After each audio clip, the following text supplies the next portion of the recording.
Ini adalah pengantar untuk basic training pemodelan gedung tahan gempa dengan menggunakan program Sans Pro. Setelah pengantar ini, kita akan mengadakan latihan dan mencoba untuk mendesain gedung 4 lantai dengan menggunakan program Sans Pro. Program Sans Pro ini dimulai dari penelitian yang dilakukan oleh saya di kampus Unpar tahun 1986 sampai 1989, dan versi pertamanya yang masih sederhana muncul pada tahun 1989, kemudian berkembang terus sampai tahun 2020 ini mencapai versi 5.2. Dalam program Sans Pro ini, semua kegiatan itu terpusat pada model bangunan, pada model struktur yang dibuat, baik data dari arsitek, data beban, data dari mesin, mechanical, dan sebagainya. Ini semua disimpan dalam model bangunan yang terpadu. Setelah model ini selesai kita buat, kita bisa melakukan analisis, kita bisa melakukan desain, dan hasil desainnya itu disimpan juga di model yang sama. Lalu setelah itu kita bisa melakukan pembuatan report dan menghitung volume dan cost, mengenerate gambar detail baik beton maupun baja, lalu juga mendesain fondasi dan mengenerate gambar fondasi. Jadi fungsi dari program ini adalah untuk pertama preliminary sizing, lalu kedua membuat model secara interaktif, yang ketiga adalah mengenerate beban untuk pelat, untuk gempa, dan untuk angin secara otomatis, lalu mendesain pelat beton dan penggambarannya, melakukan analisis struktur untuk 2 dimensi dan 3 dimensi, baik statik maupun dinamik, lalu mendesain dengan desain kapasitas untuk beton dan untuk baja, melakukan desain dan penggambaran untuk sambungan baja, melakukan desain dan penggambaran untuk pile dan pile raft fondasi, lalu untuk melakukan perhitungan volume dan cost bila dimasukkan harga satuannya, lalu mengenerate gambar detail, lalu mengenerate juga report dalam format PDF. Di dalam program Sans Pro ini kita menggunakan yang disebut layout oriented modeling, di mana satu gedung itu adalah kombinasi dari beberapa layout wall, layout kolom, dan layout balok plus slab. Jadi satu layout dapat digunakan oleh lebih dari satu lantai. Di dalam satu layout bisa terdapat lebih dari satu macam kolom, balok, atau pelat. Yang membedakan layout itu adalah jumlah daripada elemennya, ukurannya, dan juga peletakannya di mana. Suatu layout dapat di-copy, dimodifikasi, atau dihapus per lantai, sehingga sangat cepat sekali untuk kita menghapus atau mengedit satu layout. Lalu ada fasilitas tambahan di mana satu gedung dapat di-copy sebagian atau di-mirror dengan cepat seluruh lantainya. Lalu dapat juga kita memodelkan gedung secara 3 dimensi dengan mudah dengan menggunakan konsep layout ini, karena dengan layout 2 dimensi ini kita bisa mengenerate satu gedung secara otomatis dengan cepat.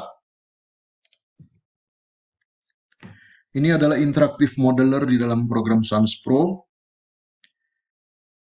di mana kita bisa melihat detail drawing, bisa melihat secara 3 dimensi, dan sebagainya. Ini adalah contoh daripada perencanaan tulangan dan penggambaran layout tulangan pelat beton. Sini terlihat ada tulangan untuk lapangan, tumpuan, tulangan tambahan, dan sebagainya. Selain tulangan, juga akan dicek lendutan jangka pendek, jangka panjang, dan juga vibrasi daripada plat yang bersangkutan. Ini adalah mode shape yang dihasilkan dari analisis dinamik 3 dimensi. Nah, ini contoh mode shape-nya. Ini mode nomor 5.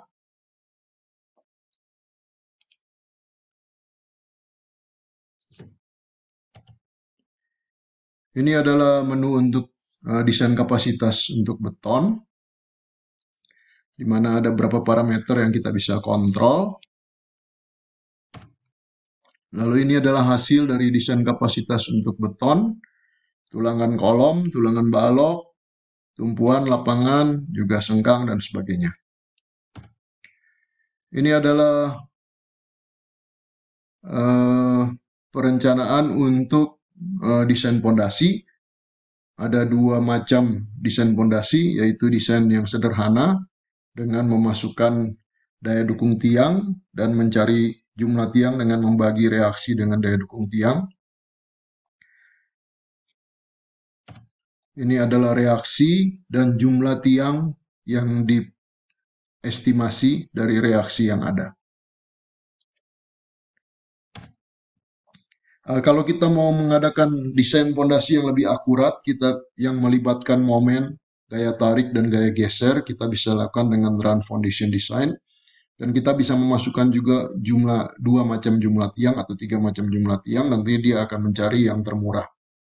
Di sini jarak tiang juga bisa didefinisikan, dan juga grup efisiensi bisa didefinisikan, juga foundation capacity design juga bisa digunakan di sini.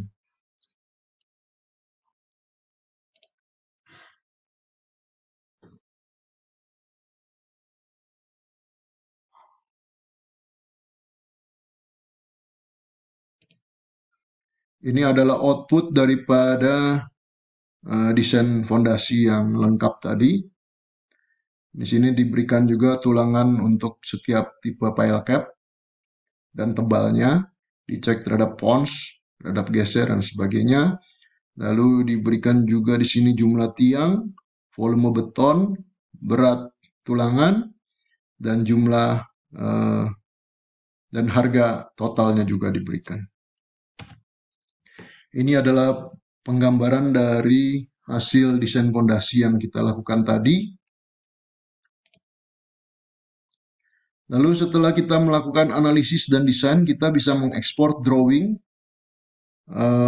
untuk menghasilkan gambar detail yang kita dapat gunakan untuk kita edit selanjutnya untuk menjadi gambar kerja. Ini adalah gambar tulangan plat.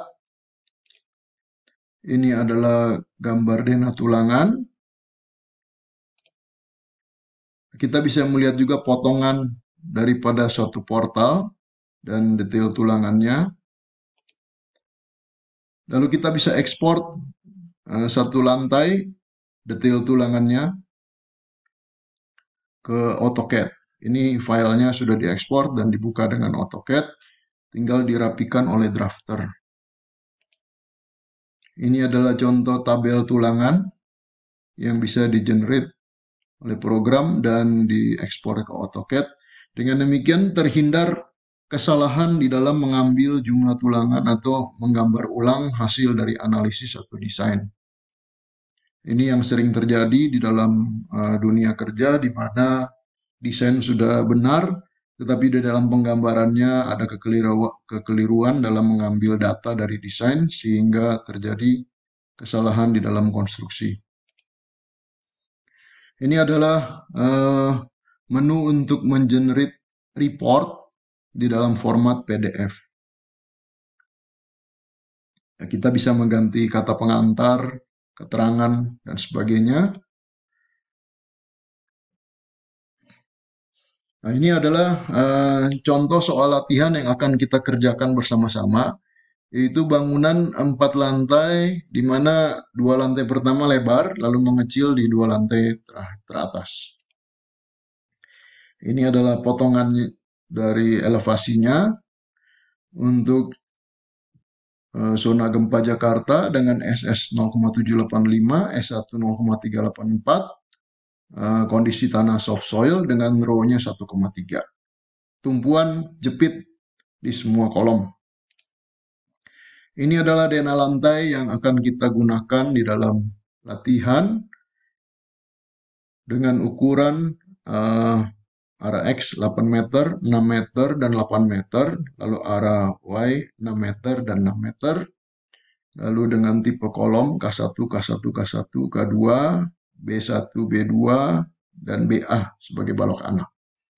Tebal plat 12 cm, lalu dead load 125 kg per meter persegi. Ini adalah superimposed dead load. Jadi tidak termasuk berat plat yang sudah dihitung otomatis. Live load adalah 250 kg per meter persegi. Berat dinding 150 kg per meter persegi dikali dengan tinggi neto dikurangi yang sudah dikurangi tinggi balok, didapat 4,5 kg per cm. Lalu beban tangga adalah 1000 kg per meter persegi kali 6 meter kali 0,5 didapat 3000 kg per meter. Di sini tangga kita modelkan sebagai beban di balok tangga. Lalu ini adalah lantai 3 dan 4, di mana terjadi pengurangan kolom, tebal plat 12 cm, key dead load 100 kg per meter persegi, key live loadnya 400 kg per meter persegi karena mungkin ada roof tank atau ada roof garden di atasnya. Lalu ini adalah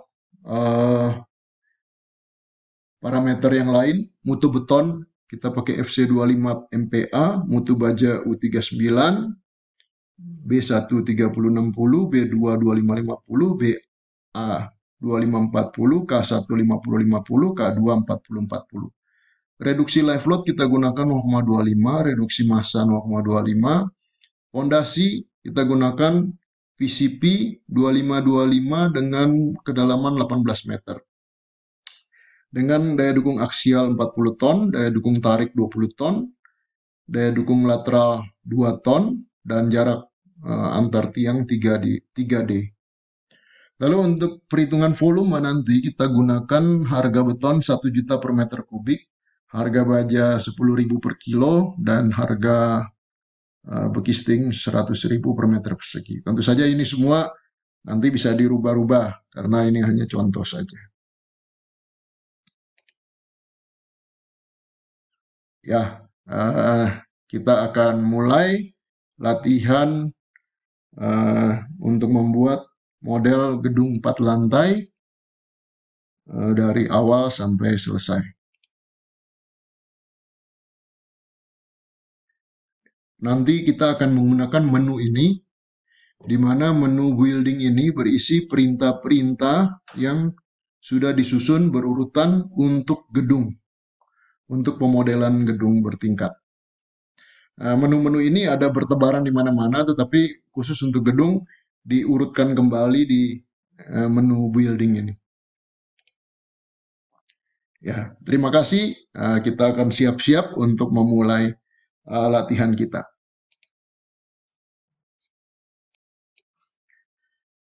Ini adalah cara untuk men-setup program Sans Pro di dalam Windows 8 atau Windows 10.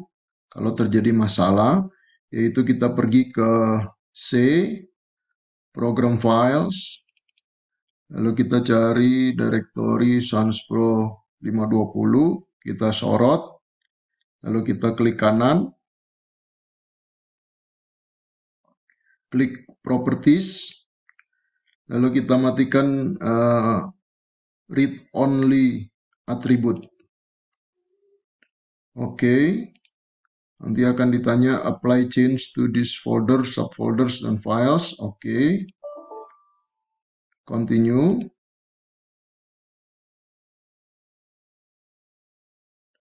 Lalu kita klik lagi Sans Pro versi 520. Kita cari file Sans Pro exe. Kita klik kanan. Kita sorot dan klik kanan, lalu klik properties lagi. Kita cari tab compatibility. Lalu diklik run this program as an administrator. Oke. Nah, dengan cara ini diharapkan program Sans Pro dapat berjalan dengan baik. Kita klik Sans Pro. Dan ada pertanyaan, do you want to allow this app from an unknown publisher to make change to your device? Ini biasanya pertanyaan di dalam Windows 10 yang security-nya ketat. Kita jawab dengan yes. Dan program Sans Pro dapat bisa berjalan dengan baik.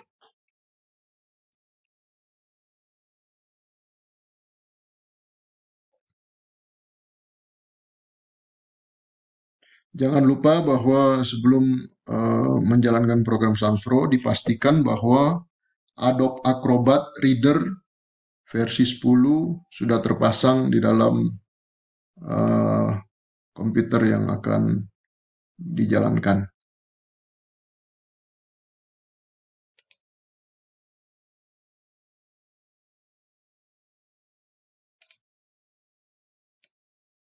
Ya, ini sekarang sudah berjalan. Terima kasih. Sekarang kita akan memulai latihan merencanakan gedung bertingkat 4 lantai dengan menggunakan program Sans Pro. Kita run program Sans Pro-nya. Klik yes.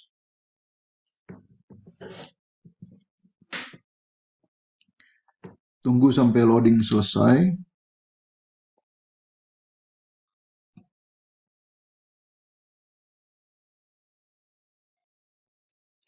Klik OK. Lalu klik Building Modeler. Oke. Lalu kita buat dia full screen. Kita akan bekerja di dalam menu building. Karena di dalam menu ini sudah diurutkan menu-menu yang akan digunakan untuk perencanaan gedung bertingkat. Walaupun menu-menu ini sebenarnya ada di tempat lain juga. Tapi kita akan bekerja di dalam menu building sini karena menu-menu yang lain sudah dibuat linknya di dalam menu building. Kita klik menu building, lalu kita pilih Concrete Building Properties Generator untuk mengenerate data penampang yang akan kita gunakan. Kalau kita pilih medium atau tall hanya berbeda dengan jumlah penampang yang disediakan. Kita klik medium building, yes. Yes lagi, jumlah lantai kita pilih 4. Lalu kita klik lagi title dan notes, kita berikan title-nya Ruko 4 lantai, Jalan Jenderal Sudirman 10, Bandung. Ini adalah catatan untuk engineer. Kita bisa isi apa saja untuk keperluan internal saja. Kalau kita klik building lagi, drawing title, ini berisi data-data yang akan dipergunakan dalam pembuatan gambar. Nah, ini kita masukkan mutu betonnya K300 atau FC25 ya, atau FC25. Lalu projectnya adalah Ruko 4 lantai, Jalan Jenderal Sudirman 10. Ownernya adalah BCA misalnya, arsiteknya adalah Airmas ya, PT Airmas misalnya, konsultannya adalah AMCK misalnya, kontraktornya PT Wika, lalu engineer-nya adalah Chris misalnya, lalu drafternya Akbar, approved by Nathan misalnya. Ini hanya contoh saja ya. Lalu kita klik lagi building, Structural parameter, kita pilih general building 3D standard. Yang dirubah hanya desain code-nya Concrete PBI 2013. Lalu kita pilih earthquake design code-nya ASCE 716. Yang lainnya tidak usah diklik. Building analysis option. Sekarang kita klik. Di sini kita akan memasukkan data stiffness. Ini analysis metodenya static analysis. Ini tidak usah diklik, ya, pilih default saja. Lalu pergi ke stiffness option. Kita klik use effective inertia default untuk mendapatkan persentase dari penampang efektif. Lalu kita bisa memilih rigid end zone correction-nya, tapi kita tidak akan gunakan pada saat ini. Oke, lalu kita pergi ke building kembali, building parameter. Kita masukkan jumlah lantainya 4, jumlah kolom layout-nya kita lihat di dalam soal yang kita buat, yang diberikan. Kita memiliki 2 macam layout balok dan 2 macam layout kolom. Jadi kita berikan kolom layout 2 dan beam layoutnya 2. Oke. Building kembali. Nah, sekarang kita akan memasukkan koordinat dengan menggunakan metode garis as. Jadi yang kita definisikan adalah garis as pada arah X dan arah Y. Kita klik define coordinate axis. Kita lihat di dalam soal, panjang bangunan adalah 2.200 cm atau 22 meter dan lebar bangunan adalah 12 meter. Jadi kita masukkan 2.400 cm. Kita lebihkan minus 200 dan plus 200 di sini. Lalu ini sudah cukup, minus 200 dan 1.400. Lalu kita masukkan garis asnya 1A, 2A untuk garis balok anak. Lalu jaraknya kita masukkan dalam senti, 400, 400, 300, 300, dan 400, 400. Untuk sumbu X kita masukkan 600 dan 600 garis as A, B, dan C. Lalu jaraknya itu 600 dan 600. Kita update aksisnya. Lalu kita klik OK. Nanti akan terlihat garis asnya. Kita klik ini untuk menghilangkan atau menampilkan garis as. Klik kembali building, generate nodes from axis intersection. Kita klik ini, akan program akan mengenerate titik-titik koordinat dari perpotongan garis as.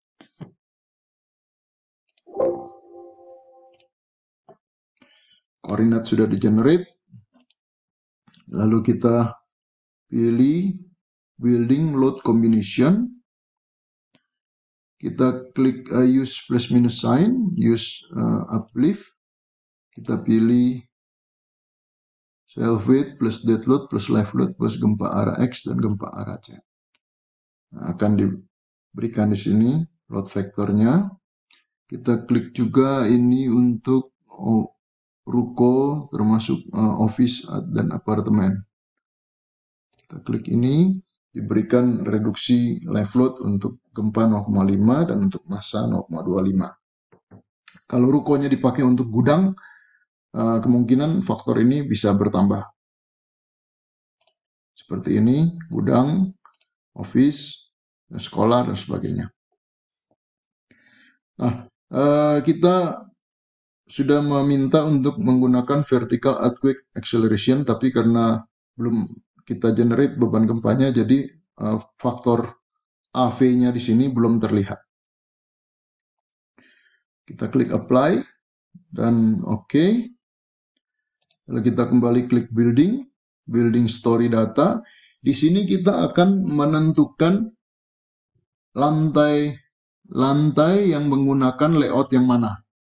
Jadi misalnya lantai 1 dan 2 itu menggunakan kolom layoutnya, kolom layout 1 dan beam layout 1. Lantai 3 dan 4 menggunakan kolom layout 2 dan beam layout 2. Lalu setelah itu kita definisikan di sini juga tinggi tingkat live load reduction untuk massa. Kita pilih juga office dan apartment. Lalu axial column live load reduction menggunakan user define. Nah, kita masukkan angkanya sesuai dengan perhitungan kita, misalnya 0,7, 0,7, 0,7, 0,7, 0,7. Nah, di sini digunakan tanda titik untuk desimal.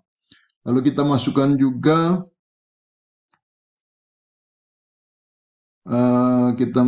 juga force optionnya ini adalah 1 untuk earthquake equivalent load. Ini 1, diklik 2 kali. Lalu kita masukkan juga tinggi tingkat di sini 400, 750,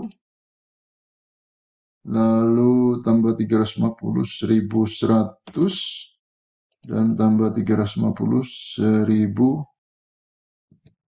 1450. Data tingkat sudah kita buat, oke.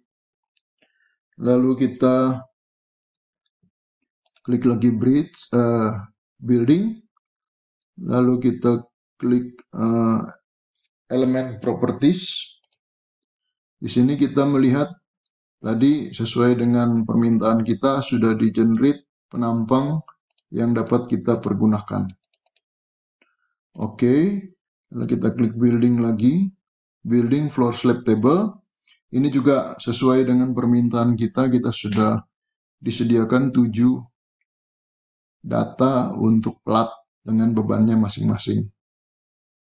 Kalau kita melihat di sini, kalau ada beban atau plat yang kita akan pakai tapi belum ada di sini, kita bisa tambahkan atau edit dari yang ada di sini. Di sebelah sini adalah kalkulator untuk menghitung beban key dead load dan untuk memilih key live load. Satuannya adalah kilogram per meter persegi di sini, dan tanda minus adalah beban ke arah bawah.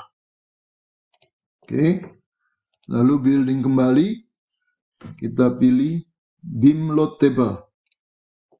Ini adalah tabel untuk memasukkan beban balok. Beban balok kita gunakan untuk memasukkan beban tembok pada balok dan beban tangga pada balok. Kita klik tombol add sini, lalu kita masukkan minus 4,5. Untuk beban tembok kita beri nama Hebel.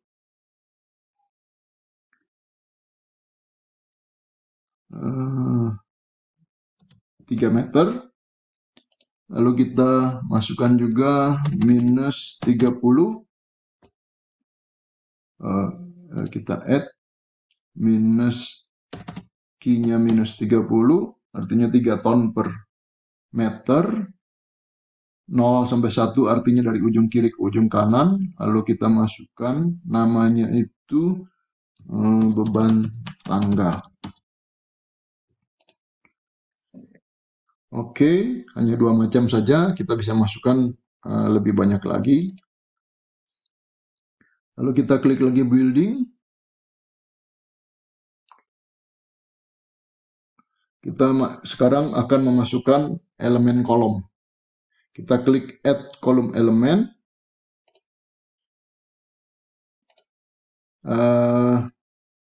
Kita akan memasukkan elemen kolom dengan cara kita mengklik kolom elemen di sini, ikonnya. Terlebih dahulu kita klik, lalu kita klik add, lalu kita masukkan di setiap posisi kolom. Kita pilih kolom yang akan kita gunakan adalah kolom K1. Jadi kolom 50-50. Ini nomor 49. Oke. Kita akan klik di lantai 1 di posisi kolom yang kita inginkan.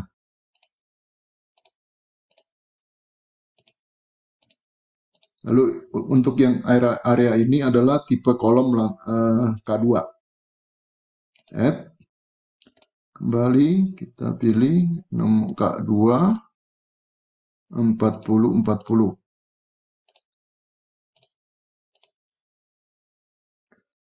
Kolom sudah selesai. Kita akan lanjutkan dengan memasukkan balok.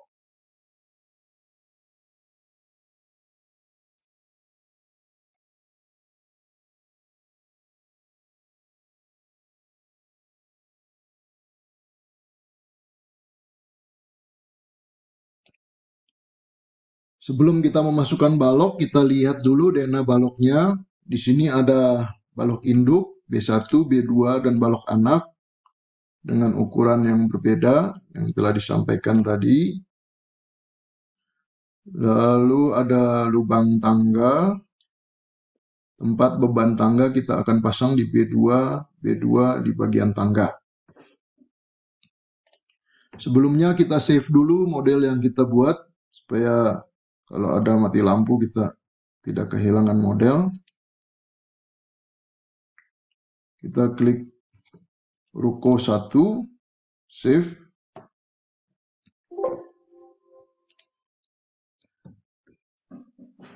Save ini bisa dilakukan dengan menekan tombol F2 atau file save, dan bisa dilakukan berkali-kali sewaktu kita sedang mengerjakan pembuatan model.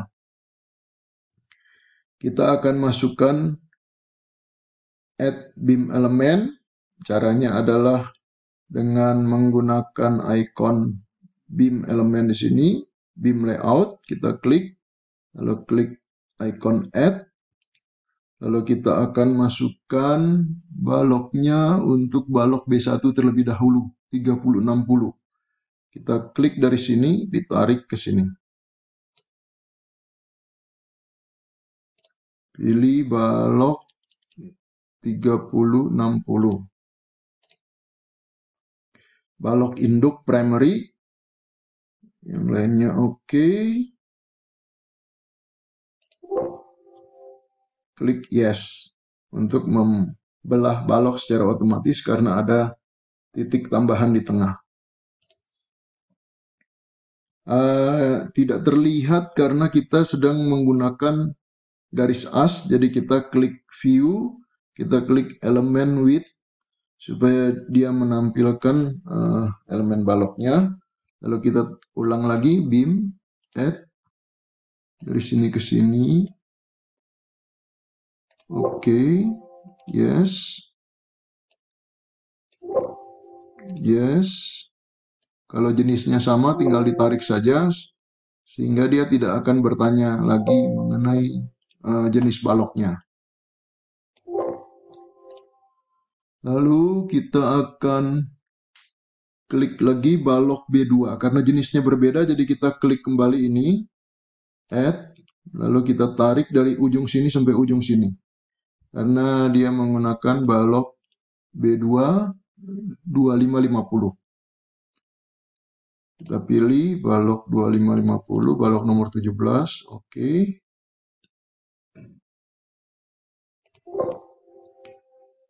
Yes, lalu kita tarik lagi ini, balok 2550, yes.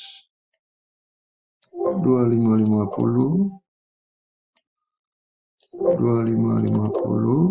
terus kita akan menambah balok anak. Tunggu, ini juga balok induknya adalah B2. 2550. Jadi ini yes. Yes. Yes.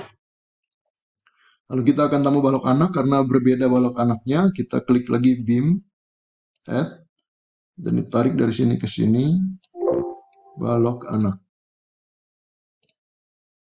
Tipenya 2540. Sesuai dengan gambar.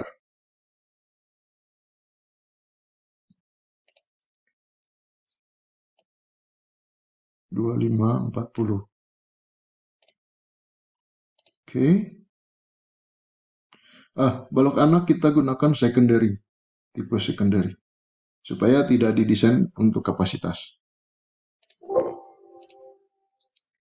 Ini balok anak, yes. Lalu balok anak lagi, yes. Oke.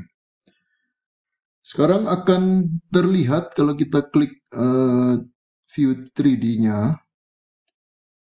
Nah, ini latar belakangnya gelap, saya bikin terang dulu.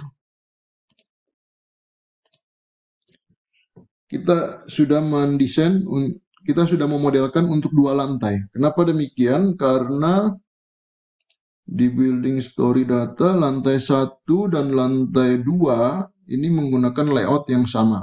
Jadi lantai 1 dan 2 menggunakan layout yang sama. Jadi sewaktu kita menyelesaikan lantai 1, lantai 2 pun juga, kalau kita naik ke atas atau turun ke bawah, lantai 2 pun juga otomatis sudah terbentuk. Jadi kita bisa lihat tadi dengan 3D-nya juga sudah terbentuk lantai 2. Nah, bagaimana cara membuat lantai 3? Nanti kita tinggal copy, lalu kita menghapus yang tidak perlu. Nah, sekarang kita akan memasukkan dulu pelat lantainya. Caranya adalah kita klik icon untuk slab region, lalu kita klik add, lalu kita mulai dari sisi memanjang, berlawanan dengan arah jarum jam, kita klik 3 titik atau 4 titik, sesuai dengan plat segitiga atau plat segi 4.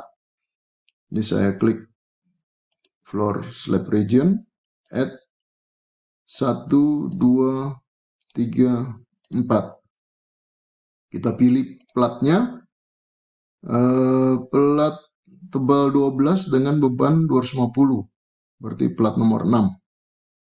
Oke. Kalau ada tambahan beban di dalam plat itu kita bisa masukkan di sini. Oke. Kalau kita mau edit, kita bisa klik ini, lalu kita klik edit. Slab vibration option kita bisa pilih, misalnya untuk shopping mall atau office dan sebagainya, atau residence. Kita coba lagi, slab, add, 1, 2, 3, 4, berlawanan arah jarum jam. Oke. Nah, ada cara yang lebih cepat, yaitu dengan menggenerate secara otomatis kalau bangunannya beraturan. Kita klik object, add multiple slab region. Saya select range dulu. Ini di blok semua. Lalu change slab ke nomor 6. Yang tadi nomor 6. Yang lainnya tidak usah dirubah. Lalu kita klik add. Nah, nanti akan muncul plat yang diinginkan. Setelah itu kita perlu memasukkan beban tembok. Beban tembok kita pilih lantai 1 atau lantai 2 sama, ya, platnya sudah terbentuk. Kita pilih load case nomor 1 untuk dead load. Kita lihat loading combination 1 dead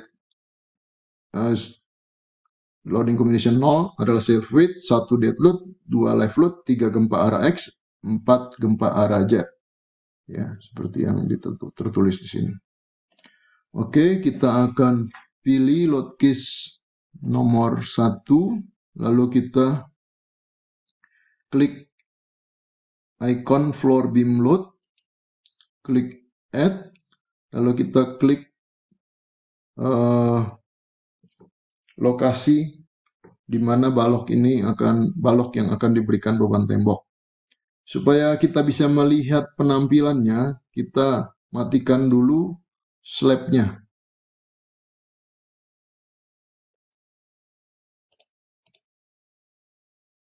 Kita matikan dulu floor slabnya, lalu width-nya juga kita matikan,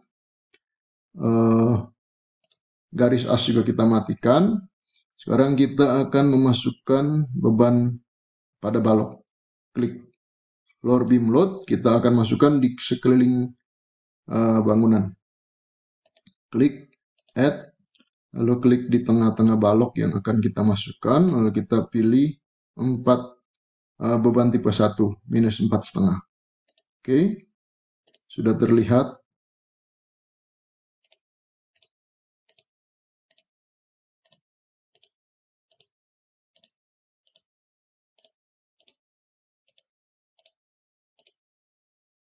Oke. Lalu kita masukkan juga beban untuk tangga. Add, kita masukkan di 2 balok di lubang tangga. Beban tangga, kita pilih beban nomor 2. Oke. Warnanya akan berubah menjadi warna yang berbeda karena bebannya ada 2. Nah, di sini bebannya 1, warnanya hanya hitam. Nah, sudah kita masukkan ini semua, kita bisa tampilkan kembali slabnya dan tampilkan kembali beamnya.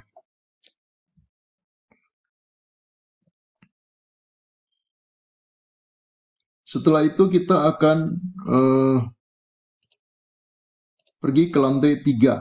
Lantai 3 ini masih kosong karena belum ada elemen yang dibuat. Caranya kita akan copy dari lantai bawahnya ke lantai atas. Modify, kita klik modify untuk mengcopy floor by floor dari lantai 1 atau lantai 2 ke lantai 3. Yang di copy adalah kolom layout, beam layout, shear wall layout kalau ada, join load kalau ada, ordinary beam load, dan slab region. Ini yang di copy. Hati-hati, kalau salah copy akan mengcopy satu lantai semua. Lalu kita klik execute. Copy object dari lantai 1 ke lantai 3. Yes. Sekarang kita sudah memiliki model untuk 4 lantai. Hanya saja model ini untuk lantai 3 dan 4 masih keliru karena ada kelebihan yang harus dihapus. Caranya kita pergi ke lantai 3 atau lantai 4. Lalu pertama-tama kita hapus platnya dulu. Caranya adalah dengan mengklik floor slab region, delete. Lalu kita klik plat yang mau dihapus, delete lagi. Lalu balok kita juga delete. Klik beam, delete. 1, 2, 3, 4, 5, 6, 7, 8, 9, 10. Delete lagi dan kolomnya juga di delete. Kalau titiknya nggak usah di delete ya, karena tidak akan berpengaruh. Sekarang kita lihat bangunannya sudah jadi.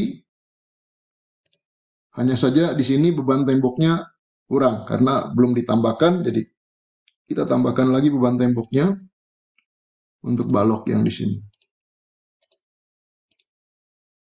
Selesai. Nah, masih ada yang belum kita modelkan, yaitu tumpuan. Kita pergi ke lantai 0 dan kita bisa tambahkan tumpuan. Caranya kita klik icon tumpuan di sini, lalu add, lalu kita klik di posisi kolomnya. Kita pilih jepit misalnya. Oke, 1, 2, oke, 3, oke, 4. Ada cara yang lain yang lebih cepat, yaitu kita klik object, lalu kita klik generate support below columns or walls. Jadi di bawah kolom atau di bawah shear wall pasti ada tumpuan. Jadi kita klik ini, pilih fix, oke. Nanti tumpuannya akan di-generate secara otomatis. Setelah itu kita harus menghitung berat lantai. Jadi kita klik kembali building,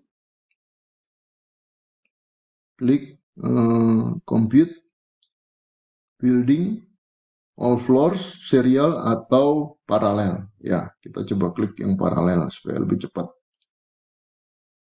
Oke, sekarang berat lantai sudah dibuat sehingga kita bisa melanjutkan kepada mengenerate beban gempa. Sebelumnya kita save dulu, kita lihat model kita sudah selesai dan kita sudah save. Kita bisa berikan catatan misalnya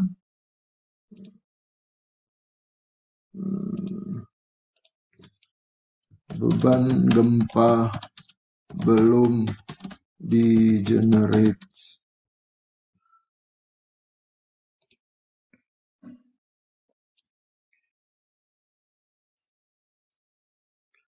Setelah ini kita akan lanjutkan dengan men-generate beban gempa, lalu melakukan run dan analisis. Sebelum kita melakukan analisis, kita akan melanjutkan dengan men-generate beban gempa. Kita sesuai dengan urutan di sini, generate beban gempa dengan cara kita mengklik ini, menu ini, atau mengklik juga menu earthquake di sini.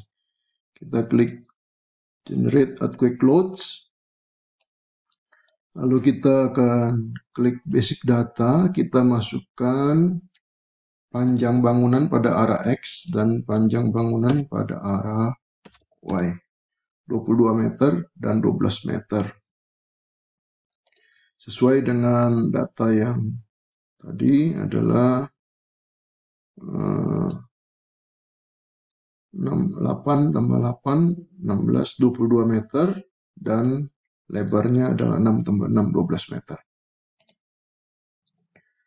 Lalu kita klik earthquake codes, kita pilih ASCE 716, SNI 1726 2019, kita pilih seismic use group-nya residensial, lalu kita pilih building type-nya adalah RC moment resisting frame karena bangunan beton, lalu kita pilih Jakarta Pusat. Oke. Ini nilai yang bisa dirubah ya, SS S1-nya kita bisa rubah sesuai dengan peta yang diberikan. Ya, karena yang ditunjukkan dalam tabel adalah estimasi dari pembacaan peta secara manual. Juga bisa kita klik website dan kita bisa dapat angka yang lebih besar desimalnya. Jadi sudah didapat SS, S1, TL, dan PGA. Lalu kita klik kembali use Cmax untuk T lebih kecil dari 0,2 second dan use Cmin untuk T lebih besar dari Tmax. Lalu ini kita bisa matikan supaya terlihat kurvanya seperti ini. Ini nilai Tmax yang diestimasi. Lalu kita diberikan nilai rho-nya, kita bisa berikan nilai rho-nya. Lalu kita bisa klik structural system R. Kita pilih untuk sistem rangka pemikul momen khusus. C1 select, ini juga C1 select, kita dapat nilai R8 dan omega 3 dengan nilai CD 5,5. Lalu kita klik compute, apply, lalu generate. Compute, apply, generate. nanti akan timbul di sini kurva yang tadi kita sudah generate dari earthquake code ini akan dipindahkan ke sini. Oh, satu lagi tadi untuk jenis tanah kita pilih soft soil. Jadi berubah lagi ya. Jadi kita klik soft soil, lalu kita klik kembali compute apply generate karena tadi sudah berubah jenis tanahnya. Oke, sekarang kita sudah siap untuk melakukan analisis. Kita save terlebih dahulu. Lalu kita akan lakukan export data. Kita bisa tekan F4 untuk itu. Jadi F2 untuk save, F4 untuk export data. Kita klik export. Nah, di sini akan ada model advisor yang akan memeriksa model kita apakah ada masalah. Kalau tidak ada masalah, oke semua, kita bisa lanjut. Tapi kalau ada masalah, kita stop dulu, lalu kita betulkan dulu masalahnya. Nah, sekarang tidak ada masalah, jadi kita klik continue. Oke. Lalu kita lakukan analisis. Kita bisa klik ini, panah warna hijau. Lalu kita klik analisis. Selesai. Lalu kita akan melihat bidang momennya. Kita bisa klik momen diagram. Ini akan ditampilkan envelope dari momen dari setiap loading combination. Atau kalau kita mau lihat satu loading combination saja, kita bisa pilih loading combination yang mana untuk menampilkan momennya. Kalau loading combination 0 akan ditampilkan envelope-nya. Lalu kita bisa melihat di sini juga displacement-nya. Caranya adalah kita klik kanan, change view option. Kita bisa tampilkan show displacement di sini untuk arah Y global, jadi arah ke bawah. Ya, arah ke bawah dari plat. Kita bisa pilih show displacement untuk total loading combination atau total unfactored loading combination atau hanya dead load saja atau live load saja. Jadi kita pilih total unfactored loading combination. Nah, di sini akan ditampilkan displacement daripada setiap titik hasil dari analisis yang telah kita lakukan. Lalu kita bisa melakukan desain kapasitas dengan cara kita klik design, lalu kita klik concrete capacity design. Oke. Ini adalah menu untuk memasukkan parameter kapasitas, desain kapasitas. Kita klik set reduction factor. Lalu kita masukkan konstannya. Ini yang harus kita hitung secara manual sesuai dengan bentang kolom. Oke. Lalu kita klik oke. Nah, faktor yang lain sudah default, jadi tidak kita rubah kecuali kalau kita mau menggunakan code yang lain. Lalu kita klik oke.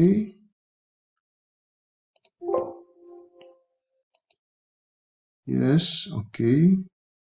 Oke. Yes lagi. Oke. Selesai.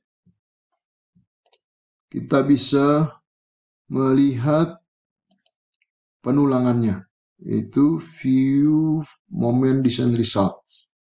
Nah, di sini kita akan melihat tulangan yang dihasilkan untuk lantai 1, lantai 2, lantai 3, lantai 4, dan seterusnya. Lalu kita juga bisa melihat shear design result. Ini untuk sengkangnya. Untuk sengkangnya ini hurufnya kita bisa kecilkan supaya dia masuk dalam balok. Oke, lalu kita bisa zoom di sini. Ya, ini ada sengkang, tumpuan lapangan, lalu tulangan torsinya juga. Kita bisa ini. Nah, di sini kita lihat untuk kolom ada 4L, artinya 4 kaki sengkang, berarti ada sengkang yang keliling, lalu ada 2 kaki di tengah. Diameter 10, jarak 12,8 misalnya. Lalu ini adalah sengkang yang diperlukan dari perhitungan gaya-gaya. Tapi sewaktu pemasangan kita harus perhatikan juga jarak sengkang maksimum yang dipersyaratkan dalam code. Jadi biasanya di dalam kolom dipakai diameter 10, jarak 100. Dan di lapangan 150 mili kita pasang. Nah, kita bisa juga melihat kedua-duanya. Jadi momen dan geser. Jadi view final design result. Nah, akan ditampilkan selain tulangan lentur juga tulangan sengkang. Nah, ini bisa diekspor ke AutoCAD. Export drawing ke AutoCAD untuk disimpan di dalam gambar AutoCAD. Selain penulangan balok dan kolom, kita juga bisa melihat penulangan lantainya. Caranya kita klik View Floor Slab Design. Akan ditampilkan, kita rubah hurufnya supaya lebih besar. Akan ditampilkan, ini ada nama balok yang menghalangi, kita matikan dulu nama baloknya. Jadi akan ditampilkan tulangan pelat,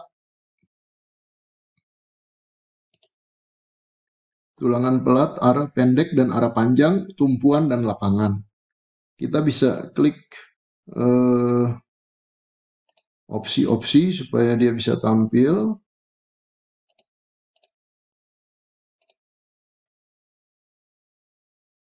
Dan kita ada opsi untuk menampilkan juga sketsa tulangannya.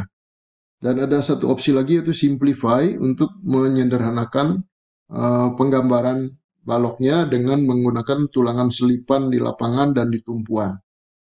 Jadi kalau kita nggak klik simplify, dia akan hanya memasang tulangan atas dan bawah ya secara dengan jarak yang berbeda. Tapi kalau kita klik simplify, dia akan mengatur jaraknya supaya lebih rapi untuk tulangan atas dan bawah ditambah dengan selipan yang hasilnya nanti akan sesuai dengan kebutuhan kita,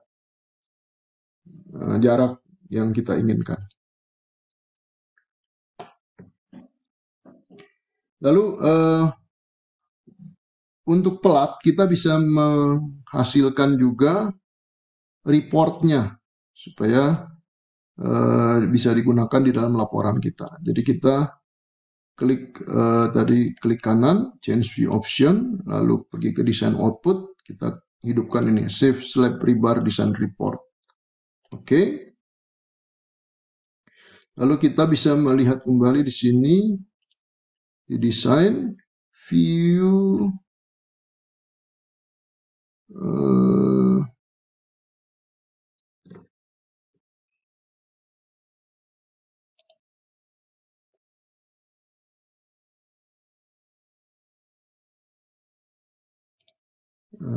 di report,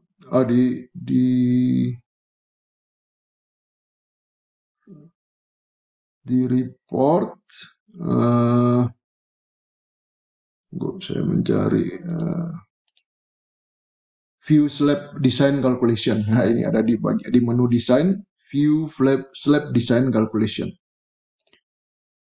Oke. Nah, ini yang tadi telah kita generate. Ini adalah perhitungan untuk penulangan slab, juga untuk defleksi, untuk lendutan, untuk lendutan jangka pendek dan jangka panjang, untuk penampang retak, dan juga untuk analisis vibrasi. Nah, ini dilakukan untuk setiap plat, jadi kita ambil sebagian saja untuk dimasukkan dalam laporan.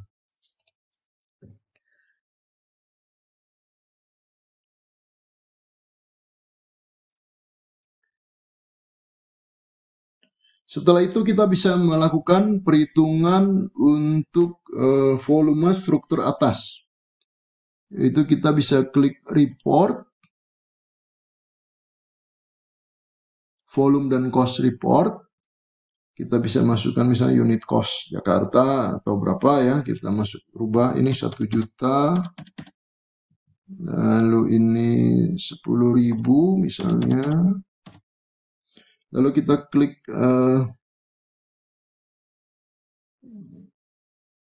kita bisa pilih untuk penulangannya, kita bisa pilih misalnya dari aproksimasi, persentase, atau dari desain result, individual value, atau dari desain result yang dimana setiap jenis balok nanti diambil yang terbesar saja dari seluruh balok yang menggunakan jenis yang sama. Lalu kita klik compute. Nah, ini hasilnya akan keluar. Nah, kita dapati perlu biayanya adalah 676 juta dengan concrete volumenya 188 kubik dengan berat tulangan 29 ton dan luas formwork area 1765 meter persegi.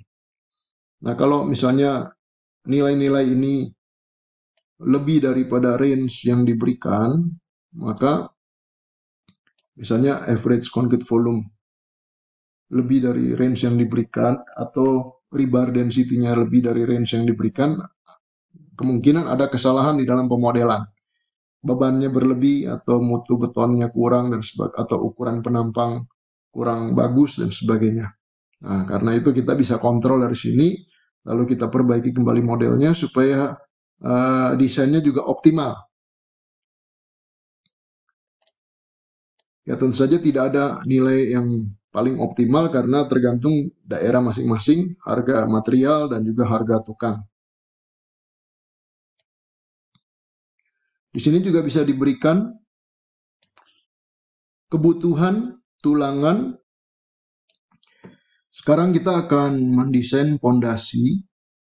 Kita lihat dulu data yang ada, yaitu kita akan menggunakan pondasi tiang 2525 dengan daya dukung 40 ton, 20 ton, dan 2 ton. Kita memiliki dua cara untuk mendesain pondasi. Yang pertama adalah kita menggunakan cara yang sederhana, yaitu reaksi dibagi dengan P izin daripada tiang. Kita pergi ke lantai 0, lalu kita tampilkan dulu support reaction-nya. Kalau terlihat masih 0, berarti kita harus refresh dulu dengan cara mengklik reopen, ya. Lalu kita klik kembali support reaction. Nah, sekarang akan ditampilkan support reaction-nya. Ini adalah support reaction terfaktor. Jadi kita harus rubah dulu menjadi unfactor. Kita klik change view option, analysis output. Kita pilih unfactor dengan reduksi live load otomatis, automatic live load reduction. Nah, kita bisa rubah angka ini. Lalu kita pilih show end pile dengan daya dukung tiang 40 ton. Ya. Kalau kita mau menggunakan efisiensi group, berarti kita kalikan dengan efisiensi group, misalnya 0,8 atau 0,85 menjadi 32 ton. Lalu kita klik OK. Support reaction kembali.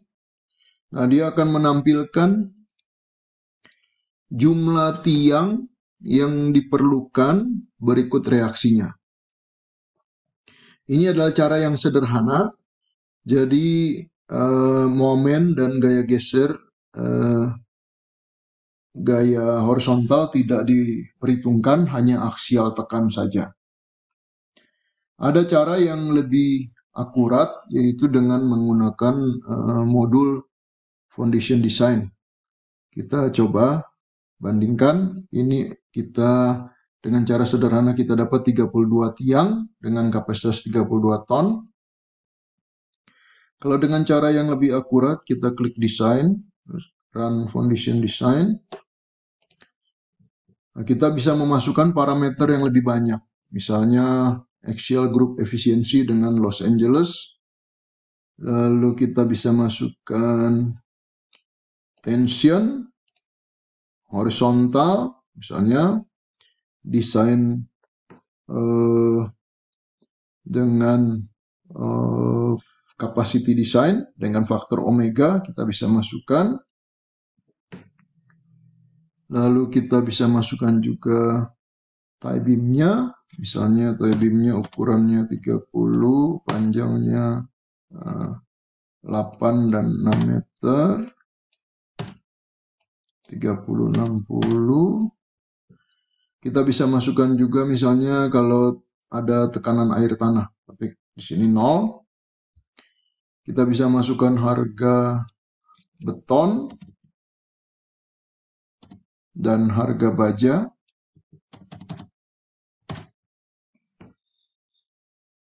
Lalu diameter tulangan kita bisa masukkan untuk pile cap.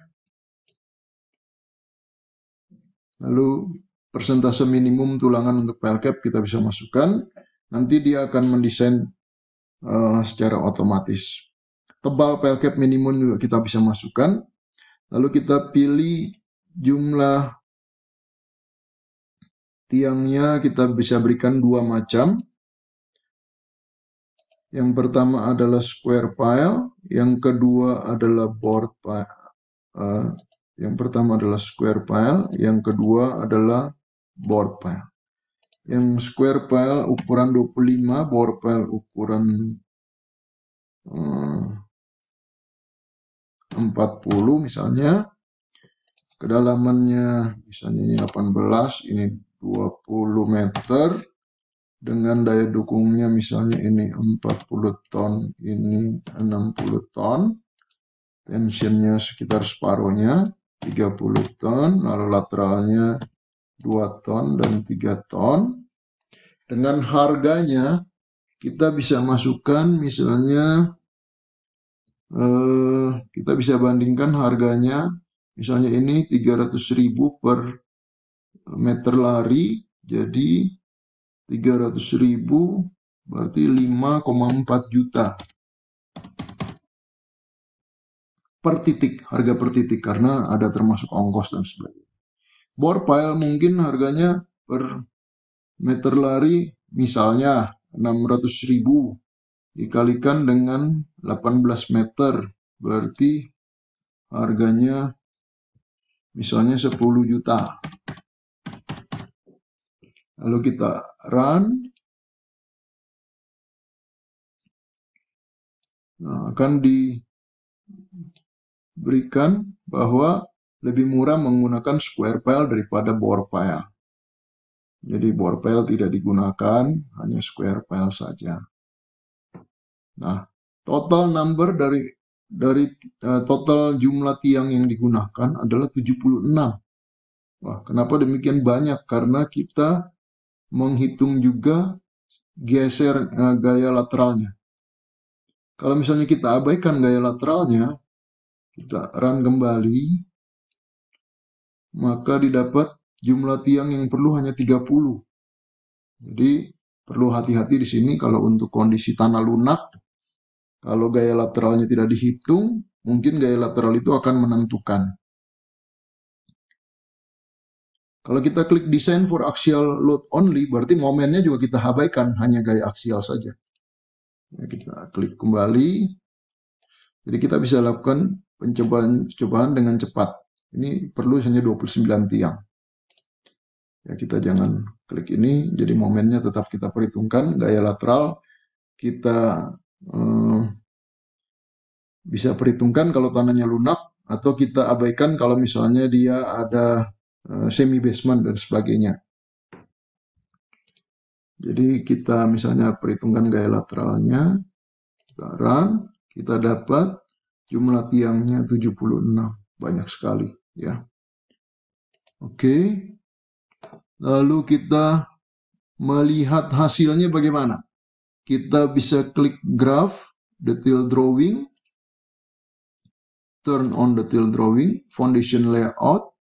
Kita pinjam layout dari balok lantai 1, lalu kita matikan ini, lalu kita klik OK. Nah, nanti akan ditampilkan DNA berisi detail layout dari file yang kita perlukan. Ini kalau kondisi kalau dengan lateral kita perhitungkan, gaya lateral kita perhitungkan. Kalau misalnya kita run kembali, Kita bisa coba-coba berbagai macam kondisi. Dengan gaya lateral kita abaikan, ya tentu saja harus hati-hati karena kalau keadaan tertentu kita harus perhitungkan gaya lateralnya. Oke, terus kita generate kembali detail drawingnya, kita klik refresh. Oke, nah, akan ditampilkan kembali detail daripada pile cap dan jumlah tiang yang digunakan. Nah, di sini kita lihat ya, ada pemakaian bore pile 2 dan ini square pile 3. Kenapa ada bore pile 2 di sini? Karena kan tadi kita memberikan harganya, jadi dia akan ambil yang termurah. Tapi kalau kita misalnya hilangkan hanya pakai satu macam file saja, lalu kita run kembali, oke, terus kita generate kembali detail drawingnya, refresh, maka yang tampil hanya satu macam tiang saja, satu macam tiang panjang saja. Jadi semuanya menggunakan square file. Ya, ini kita bisa melakukan simulasi dengan cepat. Bayangkan kalau misalnya ada proyek mall dengan panjang 30 bentang dan lebarnya 10 bentang, ini bisa dilakukan desain pondasi dan penggambaran pondasi dengan hanya beberapa detik saja. Lalu setelah itu kita lihat kembali run foundation design. Di sini juga diberikan biayanya. Jadi biaya untuk filenya sendiri berapa, karena bisa dikalikan dengan harga per titik file yang kita berikan. Harga daripada file cap-nya juga kita bisa berikan, dan harga total dari file cap dan file, lalu volume beton yang diperlukan dan tulangan yang diperlukan.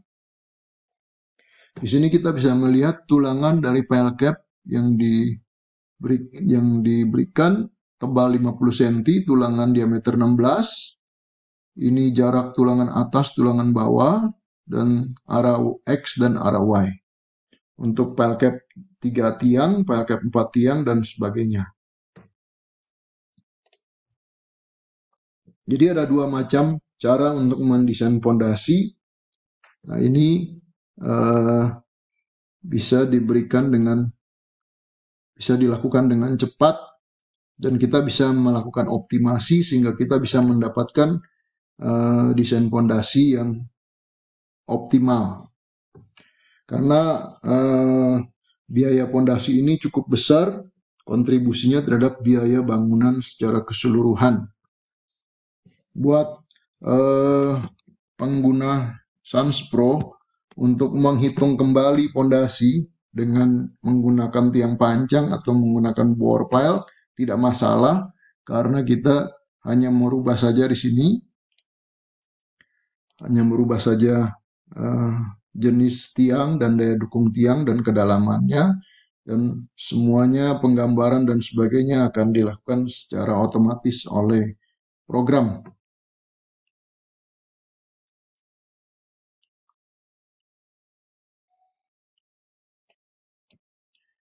Sekarang kita akan mengenerate laporan dalam format PDF. Karena kita masih ada dalam tampilan untuk view foundation design, jadi kita klik preset view for edit model. Skalanya kita kembalikan. Lalu kita coba tampilkan kembali floor slab design. Sekarang kita akan klik report, lalu create complete PDF report. Di sini kita akan memilih opsi-opsi yang ada, bahasa Indonesia atau bahasa Inggris. Lalu kita memasukkan project description-nya, penjelasan mengenai project ini, lalu penjelasan mengenai tanah, mengenai material yang digunakan, lalu mengenai beban-beban. Setelah itu, kita klik create PDF report, ruko 1 PDF.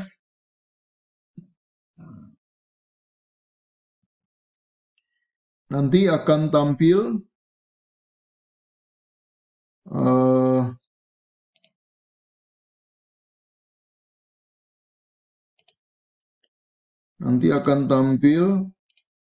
file PDF yang berisi report yang telah kita generate tadi. Ruko 1 PDF ini akan tampil.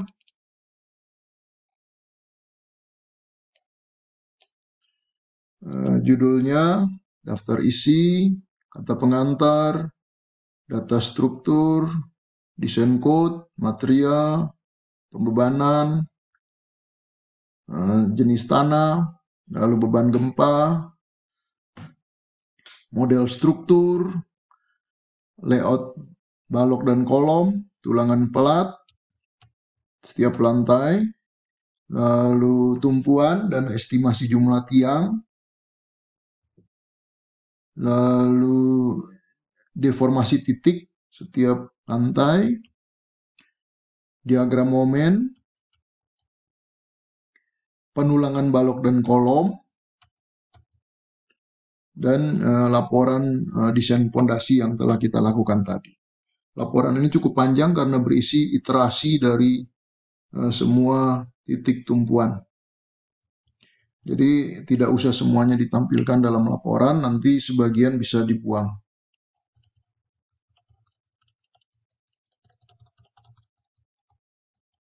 Lalu volume and cost estimation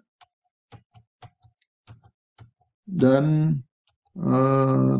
laporan desain kapasitas. Ini juga kita bisa masukkan di dalam laporan.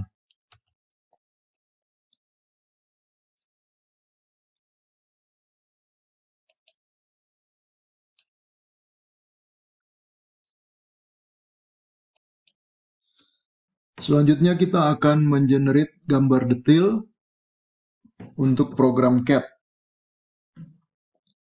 Apa yang kita tampilkan di sini, misalnya gambar tulangan pelat atau gambar penulangan balok, ini kita bisa simpan ke dalam program CAD dengan cara mengklik graph export drawing to AutoCAD DXF file. Misalnya di sini kita berikan ruko 1 tulangan pelat lantai 1. Kita save. Nanti apa yang kita lihat di sini akan disimpan ke dalam program CAD dan bisa dibuka dan bisa diedit oleh drafter untuk dicetak. Ada cara yang lebih praktis, yaitu kita bisa mengenerate bukan hanya satu lantai tapi semua lantai, dan untuk semua gambar yang lainnya disimpan di dalam satu file DXF yang besar. Itu export all drawing to one big DXF file. Kita kasih nama misalnya ruko drawing. Oke. Nanti semua gambar yang ada itu akan disimpan ke dalam satu file yang memiliki format DXF.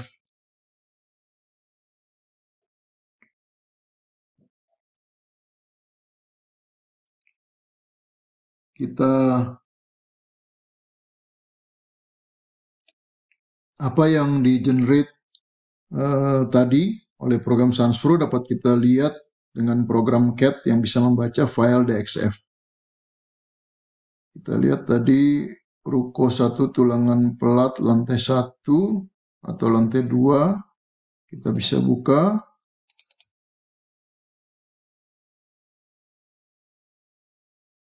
Kita klik view, zoom, extend.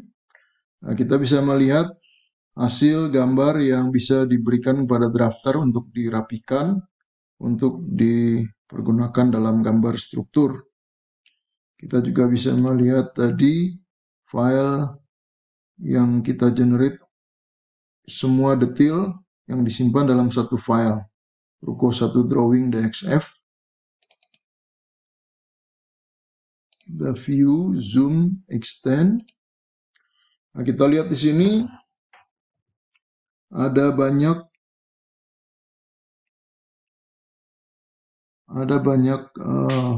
gambar yang disimpan dalam satu file. Misalnya ini adalah gambar tulangan pelat pada lantai 1. Kita bisa zoom kembali. Lalu kita bisa melihat juga dena penulangan balok dan kolom.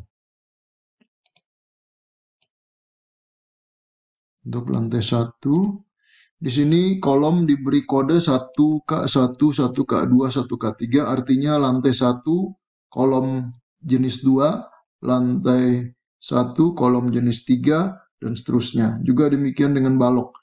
1G3 artinya lantai 1 balok induk G tipe 3, atau 1B1 artinya lantai 1 balok anak tipe 1. Dan detil-detil untuk kolom dan balok ini akan diberikan di bawah. Di bagian bawah kita lihat ini adalah detil untuk kolom 1K1, 1K2, 1K3, 1K4. Dan ini adalah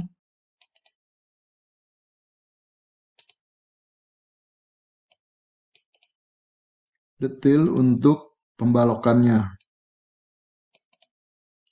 1G3, 1G34, 1G33 artinya tipe 3 dengan jenis tulangan 3. Tipe 4, tipe 3 dengan jenis penulangannya nomor 4. Tipe 3 dengan jenis penulangan nomor 5, dan seterusnya. Juga demikian dengan balok anak 1B11, 1B12, dan seterusnya, karena ada perubahan dalam jumlah tulangannya. Tentu saja kalau bangunannya besar, ini akan banyak sekali detailnya sehingga perlu disederhanakan oleh drafter, misalnya disamakan yang jumlahnya mirip-mirip supaya gambarnya tidak terlalu banyak. Jadi dalam satu file ini berisi gambar-gambar detail untuk balok dan kolom, dan juga shear wall yang kita bisa tampilkan nanti, yang bisa diedit oleh drafter, dirapikan untuk gambar finalnya nanti. Di sini juga diberikan kop sederhana supaya tidak tertukar gambarnya. Nah, kop ini juga bisa nanti diedit dan dirapikan untuk penggambaran selanjutnya.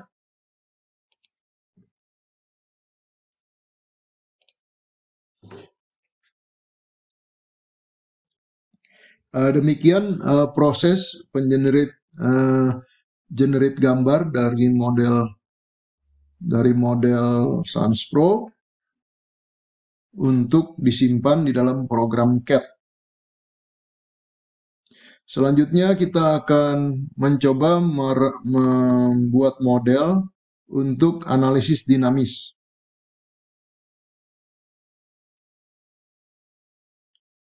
Untuk analisis dinamis, kita perlu menentukan dulu kontribusi masanya. Kita klik load di sini, lalu kita pilih mass contribution factor, lalu kita pilih untuk hotel, office, dan apartemen. Nah, untuk kontribusi massa di dalam analisis dinamik adalah massa yang tetap diam dan bergerak menempel bersama-sama dengan gedung pada saat gempa terjadi. Di sini untuk self weight 100%, dead load 100%, dan live load 25%. Lalu kita rubah analysis optionnya menjadi dynamic spectrum response. Lalu kita merubah parameter dalam dynamic analisisnya. Kita klik default, jumlah eigen 6, dan arah gempanya kita pilih klik default juga, arah 90 derajat dan 0 derajat. Demikian dengan loading combination yang sama, kita klik OK. Lalu sebelum kita run, kita simpan dulu dengan nama yang lain. Ruko 1, misalnya Ruko 1D untuk kode dinamik misalnya, atau DIN dinamik. Nah, setelah itu kita akan melakukan analisis dinamik. Kita klik analisis menu, atau kita klik tombol panah hijau ini. Nah, kita ekspor dulu.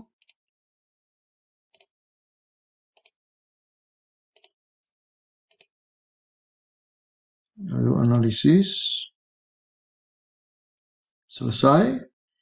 Nah, kita bisa melihat mode shape-nya dari analisis dinamik ini. Kita klik mode, tampilkan 3D. Ini saya matikan dulu legend-nya ini, legend, stress legend. Lalu kita bisa tampilkan mode-nya, kita pilih mode 1, 2, 3, dan seterusnya. Dan kita rubah dulu skalanya supaya bisa tampil. Misalnya dikasih 1000 skalanya.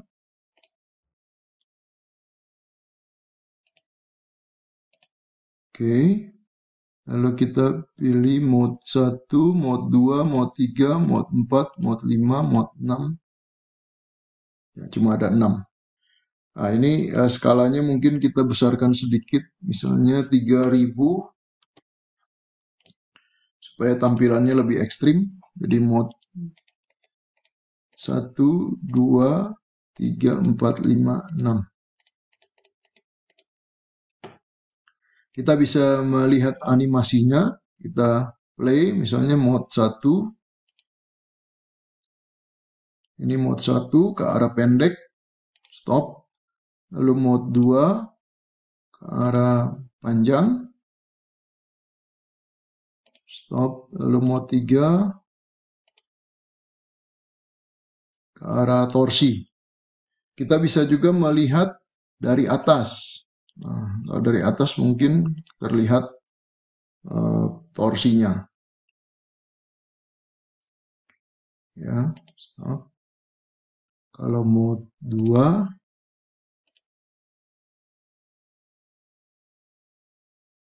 nah kita lihat dia bergetar ke arah memanjang. Lalu kita bisa melihat juga analisis dinamik adalah hasil analisis dinamiknya. Kita verifikasi terlebih dahulu sebelum kita lanjutkan desain fondasi dan desain untuk desain kapasitasnya.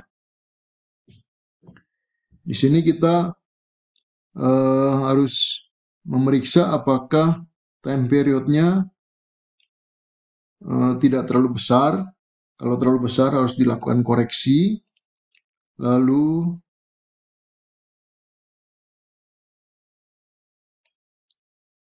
apakah mode pertama dan mode keduanya masih translasi, tidak rotasi?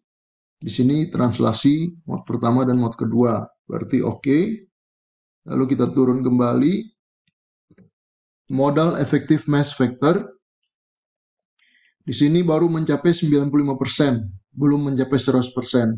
Di dalam peraturan gempa yang baru diharuskan supaya mode ini mencapai 100%. Jumlah effective mass factor ini mencapai 100%. Caranya bagaimana adalah dengan menambah jumlah eigen. Tadi kita hanya pasang 6, sedangkan kita punya 4 lantai, itu maksimum bisa dipasang 12. Jadi coba nanti kita pasang lagi 3 untuk kita run kembali. Lalu base shear, kita cek juga base shear ini masih ada 69% pada arah X, dan pada arah Z juga baru 59%. Ini dikarenakan time period yang kita gunakan, yang kita dapatkan dari analisis dinamik ini adalah 1,24 detik, sedangkan time period yang kita gunakan di dalam analisis statik adalah hanya 0,51 detik. Jadi cukup besar perbedaannya. Untuk itu kita bisa memakai time period maksimum 0,72 second untuk kita pakai di dalam perhitungan Bezier-nya. Nah, di sini kita klik di dalam user define T, lalu kita masukkan 0,72. 0,72. Di sini juga kita gunakan user define T dengan nilai 0,72. Lalu kita klik compute apply generate. Oke. Lalu jangan lupa kita melakukan penambahan jumlah eigen menjadi 9. Oke. Lalu kita save.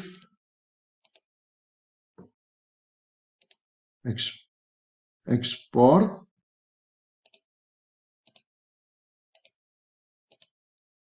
Lalu kita lakukan analisis kembali. Di sini kalau jumlah eigen terlalu banyak bisa didapat hasil yang iterasinya gagal.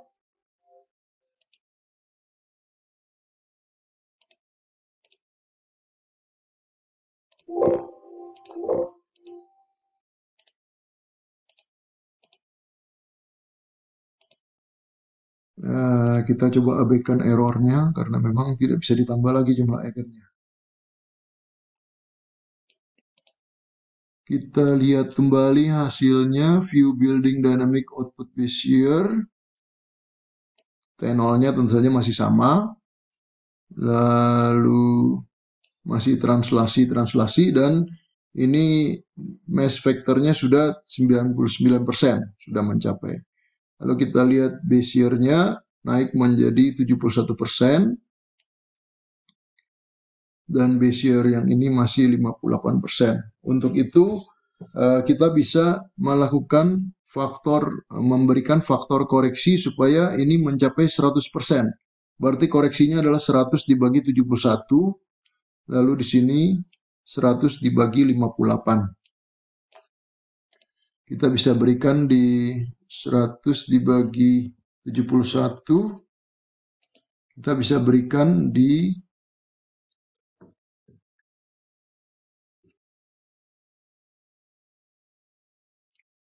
menu analisis option, dynamic analysis, use Bezier correction.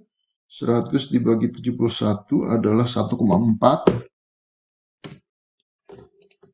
dan 100 dibagi 58 adalah 1,72. Oke, terus kita save kembali.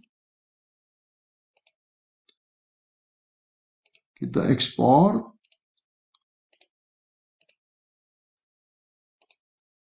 Lalu kita lakukan analisis dinamik kembali.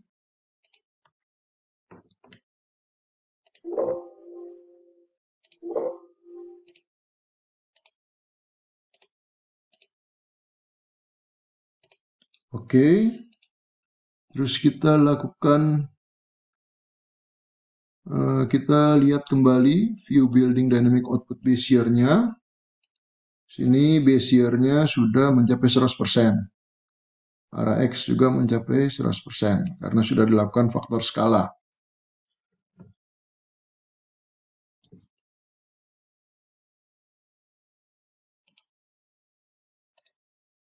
Jadi hasil analisis dinamis tidak bisa kita langsung gunakan, kita harus melakukan verifikasi terlebih dahulu.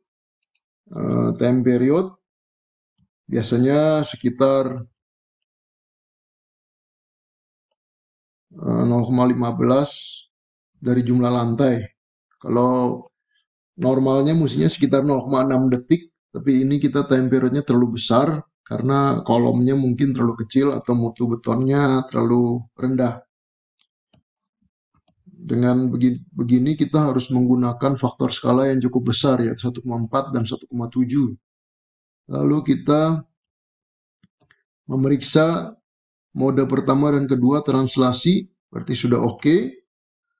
Lalu kita memeriksa modal efektif mass adalah 100%, ini sudah 99%, berarti sudah oke. Lalu kita memeriksa juga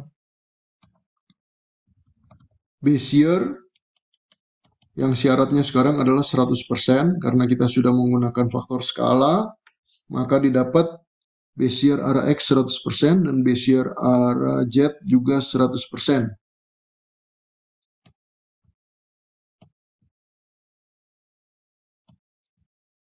Ya. Nah, kalau sudah demikian, kita bisa melakukan pengecekan yang lainnya, yaitu pengecekan drift. Safe Building Displacement Drift. Kita bisa lihat drift rata-rata dan drift untuk di setiap sudutnya. Nah, ternyata karena T0-nya tadi terlalu besar, sehingga driftnya ini juga kurang masuk. Ya, ada di lantai 2 dan 3 driftnya tidak oke. Dan di lantai untuk master node-nya malah semua lantai tidak oke. Karena memang tadi T0-nya terlalu besar. Biasanya kalau T0-nya terlalu besar, maka driftnya juga tidak akan masuk. Karena itu kita akan rubah ukuran kolomnya. Jadi menjadi yang tadi 50 menjadi 60, yang 40 menjadi 50. Kita rubah di L set-nya saja. Di tabel L set-nya saja.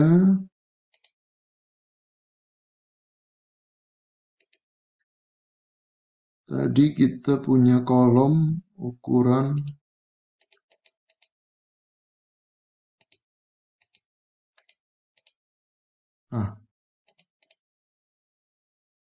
tadi kita punya kolom ukuran 40-40 dan 50-50. Ini L set-nya adalah 47 dan 49. Kita rubah menjadi yang ini 49, yang ini 51. Jadi ini 49, ini 51. Oke. Jadi dia akan berubah langsung menjadi 50 dan 60. Ya. Ukuran kolomnya akan berubah otomatis. Jadi ini udah 60 ukuran kolomnya dan ini 50. Tentu saja karena berat bangunan berubah, kita harus generate kembali building floor weight-nya. Oke. Lalu beban gempanya juga ikut berubah. Kita generate kembali beban gempanya. Compute, apply, generate. Ya, compute, apply, generate. Lalu harus semua di run ulang. File, save, file, export. Oke, continue. Oke. Analisis. Kita klik panah warna hijau. Klik analisis kembali. Nah, karena ini tadi eigennya kita gunakan 9, jadi iterasinya kadang-kadang gagal karena dia tidak mencukupi jumlah vektornya untuk mendapatkan eigen 9. Karena di sini jumlah lantai hanya 4, jadi jumlah eigen maksimum 12. Nah, dia biasanya bisa mencari jumlah eigen yang jauh lebih kecil dari total eigennya. Karena itu kita klik saja no, yes, oke. Selesai.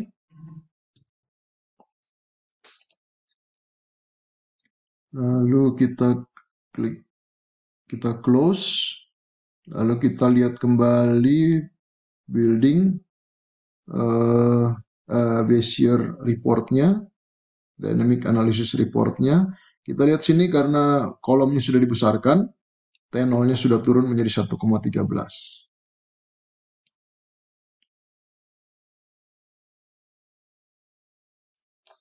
Ini modenya translasi masih, lalu ini 100%,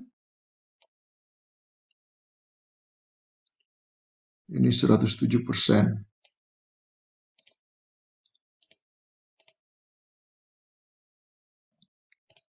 Eh, Ternyata setelah kolomnya dibesarkan 60-60, ini masih T0-nya masih cukup besar. Jadi saya periksa materialnya. Apakah tadi kita lupa merubah materialnya? Ternyata ini memang ada materialnya masih memakai FC15. Jadi kita rubah dulu materialnya dengan FC25. Saja dia punya elastik modulusnya akan naik.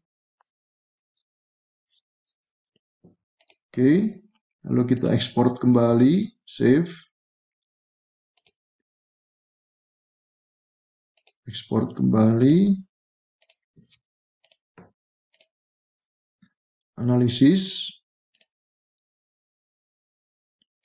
Oke, no, yes. Oke. Lalu view building dynamic output base year. Nah, sekarang T0-nya sudah turun jauh jadi 0,99.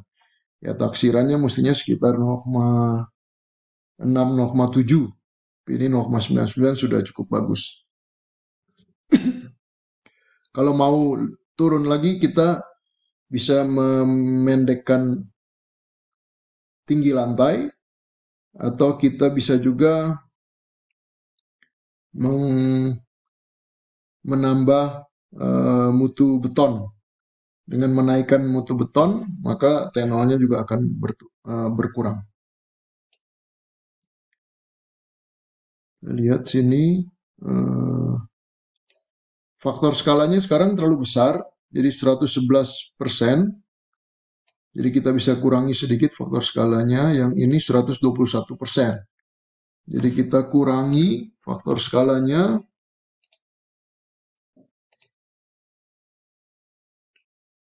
Di analisis optionnya menjadi faktor skalanya 1,4 dibagi 111, berarti 1,26.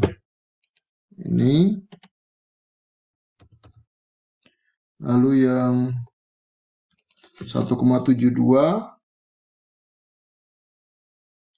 dibagi 1,2 menjadi 1,43.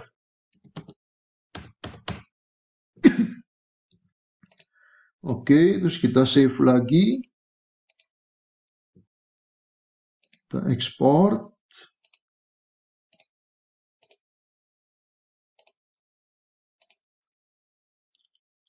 Analisis. Oke. Quit. Sekarang kita bisa lihat building dynamic output base year kembali. Faktor skalanya sudah balik kembali menjadi 100%. Ini juga 100%. Dan kita bisa berarti verifikasi analis dinamik sudah berhasil. Kita bisa lanjutkan dengan pengecekan drift. Pengecekan drift, kita lihat ternyata driftnya sudah oke. Tetapi pada arah jet, driftnya masih belum oke. Jadi masih ada perbedaan sedikit. Maksimumnya adalah 7 cm, sedangkan driftnya adalah 7,2 dan 8,6 cm. Ini di lantai 2 dan 3. Nah, ini kita bisa lakukan dengan memperbesar kolom dan juga mempertinggi mutu beton. Misalnya FC25 kita naikkan menjadi FC30, akan memperkaku bangunan sehingga driftnya turun. Di sini kita lihat driftnya ada yang tidak masuk juga di sini, karena ada beban yang besar di atas, karena di lantai 4 kita gunakan live load-nya 400.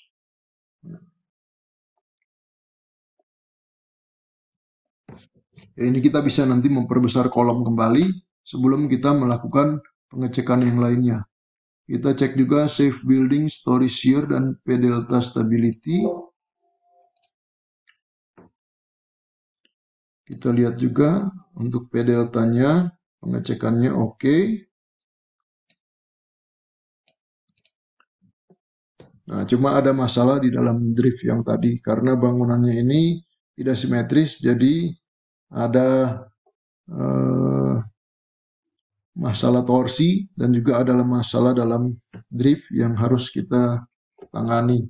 Jadi kalau tadi kita lihat untuk driftnya itu kolom lantai mulai lantai 2, 3, 4 itu driftnya tidak memadai. Jadi kolomnya harus diperbesar atau mutu betonnya dinaikkan atau tinggi-tingkatnya diperpendek supaya driftnya masuk.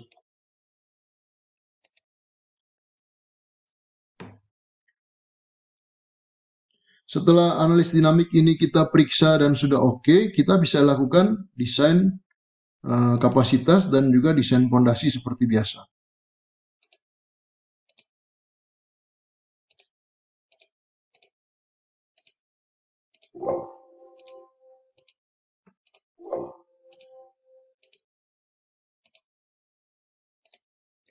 Dan kita bisa melihat juga tulangannya yang mestinya hampir mirip dengan tulangan dari desain statik, dari analisis statik. Karena Bezier sudah disamakan 100%, hanya mungkin distribusinya saja yang berbeda sedikit dari analisis statik.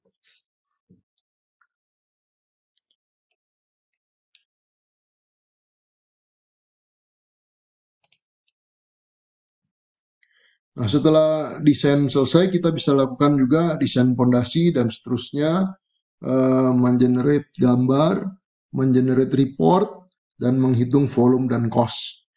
Selanjutnya itu sama dengan analisis statik yang sebelumnya.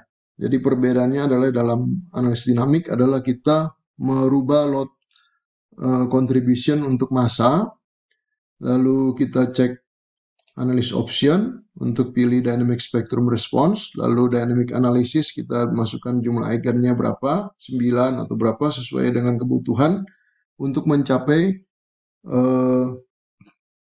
effective mass vector yang sesuai. Lalu kita lakukan analisis, setelah itu kita melakukan pengecekan dengan melihat building dynamic output Bezier, di mana kita cek T0-nya jangan terlalu besar, karena kalau terlalu besar nanti driftnya akan bermasalah. Lalu kita lihat modal direction vectornya, untuk mode pertama dan keduanya translasi.